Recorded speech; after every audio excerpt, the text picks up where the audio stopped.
Welcome to the show.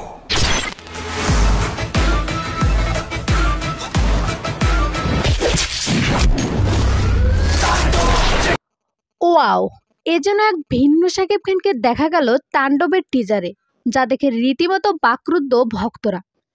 অনেক অপেক্ষার পর আজ মুক্তি পায় তাণ্ডবের টিজার। মুক্তির সাথে সাথে নেট দুনিয়ায় ঝড় ওঠে টিজার নিয়ে।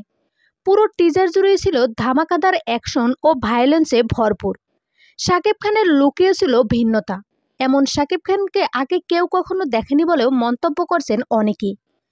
অন্যদিকে এমন টিজার মুক্তির পর প্রশংসায় ভাসছে রায়হান রাফি। একজন বলেন, রাফির কাছে এমনটাই আশা করেছিলাম, কারণ বরবাদকে টেক্কা দিতে এমন কিছুই দরকার ছিল। অন্য আরেকজন বলেন, টিজারের সব কিছুই ভালো লেগেছে, মনে হয়েছে আবারও সব রেকর্ড টপকে যাবে। অন্যদিকে টিজার নিয়ে পরিচালক বলেন, আমার কাছে বড় চ্যালেঞ্জ ছিল তুফানের থেকেও বড় কিছু দেওয়ার। ভক্তদের ভালোবাসা দেখে মনে হয়েছে তা পূরণ করতে পেরেছি। সো ভিউয়ার্স, টিজারটি আপনার কাছে কেমন লাগছে জানিয়ে দিন কমেন্ট করে।